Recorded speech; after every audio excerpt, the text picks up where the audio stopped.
Hello, namaste. Again, मैले चाहिँ अहिले अघि अगाडि सेयर गरेको थिएँ I would be covering business related contents हैन अब त्यो कुराहरु चाहिँ कभर गर्ने सोच बनाएको छु मैले हैन अनि म त्यो चाहिँ युट्युबमा शेयर गर्ने छु डेफिनेटली किनकि म आफै पनि एज अ बिजनेस कन्सल्टेन्टको काम गरिरहेको छु हैन र मेरो ब्याकग्राउन्ड भनौँ न एजुकेसनल ब्याकग्राउन्ड MBA गरेको मैले मार्केटिङ र HR मेरो स्पेशलाइजेसन हो त्यो बाहेक मैले प्रोजेक्ट म्यानेजमेन्टको कोर्स गरेको छु है बाहिरबाट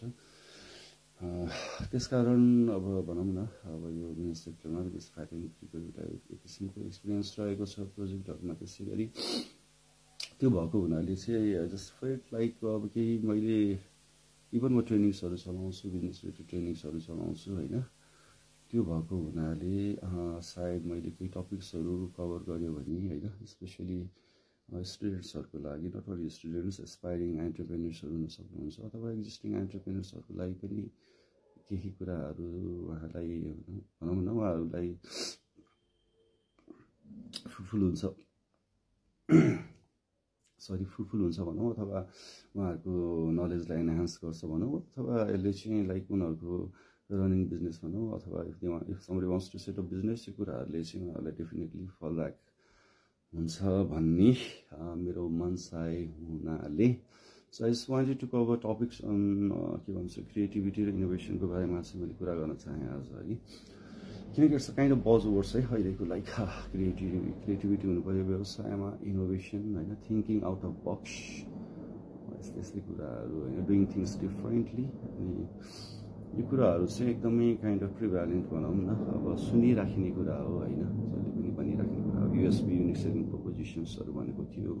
किनकि अहिले टफ छ कम्पिटिसन मार्केट टफ छ त्यहीमाथि अहिलेको के भन्छ इकोनोमिकको सिनेरियो पनि त्यति राम्रो छैन हैन अब प्रोलोङ रिसेसन चलिरहेको छ भइरहेको बिजनेस बन्द भएको अवस्था छ हैन बिजनेस बन्द हुनुको धेरै कारणहरु होला हैन कहिलेकाहीँ कसैको पनि भइदिन्छ हामीलाई आफूले त्यो बिजनेसलाई प्रपर वेले रन नगरेको अवस्थामा पनि बिजनेसहरु क्लोजर हुने चान्सेसहरु हाई हुन्छ है अब कम्पिटिसन एक्जिस्टिङ पनि छ मार्केट स्याचुरेसन हुँदा हुँदै there is huge potential I feel के if you do business in a different way and if have हुन्छ नि किसिमको एउटा थरो अन्डरस्ट्यान्डिङ बिजनेस कसरी रन गर्ने भन्ने कुरा भयो भने चाहिँ सायद हैन अब सायद अहिले पनि अपर्चुनिटीहरु एक्जिस्ट गर्छ त्यो कुरा भन्दा भन्दै क्रिएटिभिटी भनेको के हो त भन्दाखेरि definitely it's new concept new idea हैन अब नयाँ विचार भनौँ नयाँ एउटा धारणाहरु भनौँ हैन त्यो चाहिँ किसिमको एउटा कन्सेप्ट हो अनि क्रिएटिभिटी जेमा पनि हुन सक्छ लाइक अब यो you don't have to come up with a very entire new idea like doing things differently भन्छ नि भइरहेको कुरालाई पनि हामीले फरक ढंगले गर्न सक्यो भने क्रिएटिभिटी क्रमशः यसको एक्जाम्पलहरु त मैले भनिदिन्छु I just wanted to complete the difference between the creativity and innovation है इनोभेसन भनेको चाहिँ त्यो आइडिया जुन थट्सहरु छन् त्यसलाई चाहिँ इम्प्लिमेन्ट गर्नु हो कि हैन अब आइडिया थट्स मात्र भएन त्यो इम्प्लिमेन्ट पनि गर्नु पर्यो लागु पनि गर्नु पर्यो हैन जब लागु हुन्छ त्यो इनोभेसन हुन्छ है अब त्यो फेरि कस्तो पनि भइदिनु पर्यो इट शुड क्रिएट भ्यालु हैन इन एउटा सोसाइटीमा भनौँ अथवा कस्टमरलाई चाहिँ त्यसले केही किसिमको भ्यालु दिएको हुनु पर्यो हैन अथवा कन्सेप्ट छ त्यसलाई इम्प्लिमेन्ट गरेछ कसैलाई त्यसको आवश्यकता छैन अथवा त्यसको केही इम्पोर्टेन्स छैन भ्यालु नै छैन भने सायद त्यसलाई क्रिएटिभिटी इनोभेसन भन्न मिल्दैन होला यसले किसिमको कन्ट्रिब्युसन दिएको हुनुपर्छ जस्तो लाग्छ है for the society for the customers अनि यति भन्दै अब क्रिएटिभिटीको कुरा एउटा सिम्पल एउटा मैले के भन्न मन लाग्यो भन्दाखेरि चाहिँ अब जस्तो डुइङ थिंग्स डिफरेन्टली भने नि हरेक पाटोमा क्रिएटिभिटी हुन सक्छ कि अस्ति एकजना मेरो भाइसँग एउटा सानो इन्टरेक्सन भइरहेको थियो कि अनि उसले उसको यो बालकुमारी भन्ने ठाउँमा चाहिँ एउटा रेस्टुरेन्ट त्यतिकै रहेछ कि त्यो अपार्टमेन्ट भित्रको रेस्टुरेन्ट त्यो राम्ररी रन भइरहेको रहेछ अनि भाइले के भन्यो भन्दाखेरि चाहिँ दाइ अब यो बिजनेस रन गरौँ भन्यो कि उसले हैन रन गर्यो आरामले चल्छ भने मैले आरामले कसरी चल्छ मलाई भन भने कि हैन अनि मैले उसलाई के भने भन्दा कुनै पनि बिजनेसमा हामी जम्प गर्यो हैन stay we need to do thorough research के है एउटा अनि फर एक्जाम्पल मैले उसलाई के भने भन्दाखेरि चाहिँ यसो गरौँ यो रेस्टुरेन्ट चलेको छैन अपार्टमेन्टको डोरमा भिजिट गर्न लगाउँ कोही एकजना स्टुडेन्टहरु आएर गर्न सकिन्छ इनफ्याक्ट उनीहरूलाई 1000 रुपैयाँ दियो भने ठुलो बिग एमाउन्ट अफ मनी हुन्छ, उनीहरूलाई किसिमको एक्सपिरियन्स पनि हुन्छ होइन, उनीहरूलाई गाइड गरिदिनु त हो नि होइन, यसरी जाऊ यसरी इन्ट्रेक्सन गर, यो कुराको इन्फर्मेसन लिएर आऊ भनेर। अनि त्यो गऱ्यो भने फर एन एक्जाम्पल उनीहरूले एउटा क्वेसनर के डेभलप गर्नु पऱ्यो मैले भन्दाखेरि चाहिँ तपाईँलाई कतिको भिजिट गर्न मन लाग्छ होइन यो प्रेमाइसेसभित्रको रेस्टुरेन्टमा, how often do you one visit होइन, हप्तामा 1 दिन 2 दिन तपाईँलाई के खाना मनपर्छ होइन, के खान चाहनुहुन्छ, प्राइस कति राखेको ठिक लाग्छ यहाँहरूलाई होइन। अनि त्यो बाहेक पनि हुन्छ नि लाइक अब तपाईँलाई डोर टु डोर सर्भिस चाहनुहुन्छ कि होइन, यहाँहरूलाई डोर टु डोर सर्भिस चाहनुहुन्छ कि हुँदैन, सबै कुराहरू सोध्ने। अनि त्यसपछि उहाँहरूसँग आएको त्यो फिडब्याकलाई एनालाइसिस गर्ने, अनि त्यही अनुसारले चाहिँ हामीले पस्किनु पऱ्यो होइन। बिजनेस भनेकै आइडेन्टिफाइङ निड ग्याप भन्छ नि होइन, निड ग्याप कस्टमरले नपाएको कुरालाई हामीले पस्किन सक्यो भने होइन, उनीहरूको निडलाई एड्रेस गर्न सक्यो भने, उनीहरूको प्रब्लम्सलाई एड्रेस गर्न सक्यो भने देन त्यो चाहिँ एउटा बिजनेसको रूपमा अगाडि बढ्न सक्छ होइन। त्यसरी सोधौँ, त्यसपछि उनीहरूको फिडब्याक लिउँ, यो काइन्ड अफ फिजिबिलिटी स्टडी पनि भनौँ यसलाई, अथवा काइन्ड अफ रिसर्च पनि भनौँ होइन। बिजनेस प्लानको सेसनहरू म लिएर आउँछु, जहिले पनि हामीले गर्नु पऱ्यो, बिजनेस स्टार्ट गर्नुभन्दा अगाडि धेरै रिसर्चहरू गर्नुपर्छ। त्यो पाटोहरूमा क्रमशः भिडियोहरूमा पनि सेयर गर्नेछु। अहिलेलाई मैले भन्न चाहेको कुरा चाहिँ बेसिकली यति कुरा थाहा भइसकेपछि होइन, देन वी क्यान डिसाइड के पहिले हामीले इम्पोज पनि गर्ने होइन, म यो खाना राख्छु त्यो राख्छु यति प्राइस, त्यसरी कहिले पनि हुँदैन है। यस्तै अर्को एउटा एक्जाम्पल पनि दिन चाहेँ मैले, लाइक एकजना हाम्रो सरसँग इन्ट्रेक्सन हुँदाखेरि चाहिँ अहिलेको अवस्थामा सबै विदेशी अवस्थामा चाहिँ डे केयर चल्छ कि के अरे ओल्ड एज होम चलाउँ भन्दाखेरि उहाँले चाहिँ लाइक ओल्ड एज होम होइन डे केयर चाहिँ चल्छ भन्नुभयो। अब मैले उहाँलाई के भने भन्दाखेरि यसरी नजाने, हामीले गर्नु पऱ्यो के भन्दाखेरि हाम्रो पोटेन्सियल कस्टमरहरूको जस्तो त्यहाँ त हामीले थाहा पाइहाल्यौँ होइन, अपार्टमेन्टको मान्छेहरू को हो त हाम्रो पोटेन्सियल कस्टमरहरू, अभियसली जसको प्यारेन्ट्सहरू यहाँ छ, उहाँहरू विदेशमा हुनुहुन्छ, उहाँहरूको नेटवर्कहरू होला, उहाँलाई गएर सोध्नु पऱ्यो उहाँहरूलाई कस्तो सर्भिस चाहिन्छ होइन, लाइक कति तिर्न रेडी हुनुहुन्छ तपाईँहरू, भनौँ न नर्सिङ केयरहरू कस्तो चाहिन्छ होइन, तपाईँलाई ओल्ड डे केयर घर हुने हो कि ऊ हो कि, प्राइसको कुरा उसको कुरा सेटअपको कुराहरूदेखि लिएर हामीले यतिसम्म गर्न सक्छौँ कि राम्रो बनाउनु, उहाँहरूसँग फिडब्याक सजेसन्स पनि लिन सक्छौँ कि, उहाँहरूसँग इन्टरेक्सन गरिसकेपछि then we have to decide के होइन, अब डे केयर खोल्ने हो कि ऊ खोल्ने हो, कसरी खोल्ने होइन। कस्टमरको सबै कुरा बुझेर खोलिसकेपछि र कति कस्टमर आउँछ त्यो एनालाइसिस पनि गर्नु पऱ्यो होइन, त्यो त रिसर्च गरिसकेपछि देखि नै हाल्छ होइन। त्यो प्राइसहरू उहाँहरूको फिडब्याक अनुसार हामीले कति प्राइस राख्ने त्यो सबै हेरेर कस्टिङहरू निकाल्ने, त्यो कुराहरू कस्टिङहरू कसरी निकाल्ने भन्ने कुरामा क्रमशः पछि जाउँला होइन। सो यो पनि एउटा क्रिएटिभिटी हो भन्छु कि मान्छेहरूको कस्तो टेन्डेन्सी हुन्छ भन्दाखेरि फुल्ली जम्प गर्ने बिजनेसमा होइन, आफ्नै हिसाबले रन गरिदिने हुन्छ।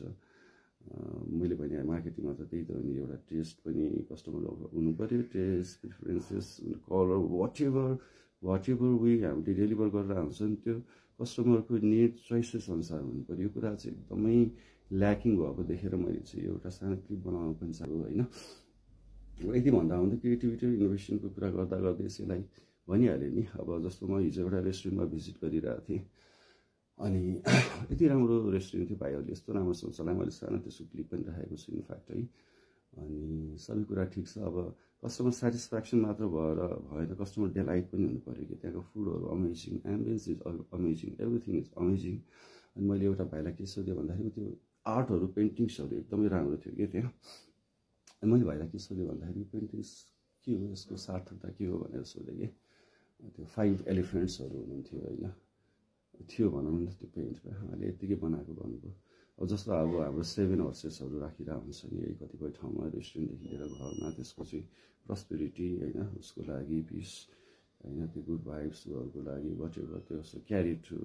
सनको क्यारियर भनेर भन्छ होइन। यस्तो कुराहरू कसैले कस्टमरले सोध्यो भने यसरी हामीले आन्सर गर्न सक्यो भने हाम्रो वेटरहरूले इनफ्याक्ट होइन बिजनेस चाहिँ हुन्छ नि, कस्टमर डिलाइट हुन्छ भनौँ न, वाउ भन्ने फिलिङ्स हुन्छ। कसैलाई आर्टमा इन्ट्रेस्ट होला भने चाहिँ हामीले रेस्टुरेन्टमा राखेको जति पनि चिजहरू छ नि त्यसको बारेमा सबैलाई आफूलाई पनि अवेरनेस हुनु पऱ्यो त्यो कुराको बारे, त्यसको इम्पोर्टेन्सको बारेमा, र त्यो बाहेक पनि त्यहाँ भएको स्टाफहरूलाई पनि त्यसको बारेमा नलेजहरू दिनु पऱ्यो होइन। अनि सर्भिसेसको कुरा आयो, सर्भिस अप टु मार्क हुनु पऱ्यो होइन। खानासाना मिठो खायो, बाथरुममा पानी आइदिएर भने अर्को हुन्छ, होलसम प्याकेज हुनुपर्छ। त्यसमा यही क्रिएटिभिटी इनोभेसनको टपिक्सलाई कन्टिन्यू गर्दै होइन, जस्तो अघि मैले सेयर गरेँ नि, एउटा होलसम प्याकेजेस हुनुपर्छ। जस्तो भनौँ न, अब एउटा कस्टमर डिलाइटको लागि मैले पनि हालिनँ काइन्ड अफ त्यहाँ भएको कुराहरू, त्यहाँको वेट्रेस आफू त अवेर हुनै पऱ्यो, ओनरहरू होइन, त्यो भए पनि स्टाफहरूलाई अवेर गराइदियो भने होइन। पेन्टिङ सानो कुराहरू अरू सोधिदिन्छ कस्टमरले, त्यस्तो कुराहरू भइसक्यो भने अझ खानाकै बारेमा होला, यो खाना कस्तो थियो, कतिलाई खानाको बारेमा आइडिया हुँदैन होइन। डिफ्रेन्ट मेनुहरू हुन्छ नि त अब रेस्टुरेन्टमा होइन, त्यो मेनुलाई चाहिँ त्यो एक्सप्रेस गर्ने मान्छेले चाहिँ भनौँ न वेटरहरूले चाहिँ क्लियरली त्यसलाई चाहिँ एक्सप्लेन गर्न सक्नु पऱ्यो कि यो कुरा एकदम ल्याकिङ देखिरहेको हुन्छ है धेरै ठाउँमा होइन। फुडमा त होइन एभ्रिथिङ भने नि, त्यहाँ जे पनि एक्जिस्टेन्स छ ओभरअल रेस्टुरेन्टमा, त्यो कुरा चाहिँ उनीहरूले एक्सप्रेस गर्न सक्ने क्यापेसिटी राख्नुपर्छ होइन। डाउन टु अर्थ हुने, यो पाटोहरू त आफ्नो ठाउँमा छँदैछ, कस्टमरलाई कसरी डिल उनीहरूलाई कसरी वेलकम गर्ने भन्ने पाटोहरू त जसले पनि गराइराख्नुहुन्छ है। अनि त्यो बाहेक पनि लाइक अब यस्तो अब खानासानाको कुराहरू आउँदा कस्टमर के भन्छ अरे, अब लाइक सेफहरूलाई पनि कसरी रिटेन गर्ने भन्ने च्यालेन्जेसहरू पनि आउन सक्छ कि। अब जस्तो उहाँहरूले मिठो खाना दिनुहुन्छ भने अभियसली राम्रो मान्छेलाई तान्नलाई त अरू ठाउँमा पनि खोजिरहेको हुन्छ होइन। अब उहाँहरूलाई कसरी चाहिँ लङ टर्म उ गराउने, सेल्सको 1% मात्र दिने हो कि होइन। भनौँ न 10 लाखको सेल्स भने त 10,000 आउँछ उहाँलाई, it could be a motivating factor, not only for chef, for other staff also. Motivation कसरी गर्न सकिन्छ त्यो बाटोहरू हेर्न सक्नुपर्छ जस्तो लाग्छ मलाई होइन। अनि भनेपर यु डु बिजनेस है, कम्पिटिटर्सको हरेक सर्भिसको चाहिँ एकदमै ख्याल राख्नुपर्छ जस्तो लाग्छ। र उसले भन्दा फरक ढङ्गले दिन सक्यो भने त्यो पनि क्रिएटिभिटी हो होइन। सो क्रिएटिभिटी भन्ने कुरा धेरै कुरामा हुन्छ। हामीले दिने सर्भिसेसको पस्किने आधारमा, हामीले कस्टमरलाई डिल गर्ने आधारमा होइन, हाम्रो एम्बियन्सको आधारमा होइन।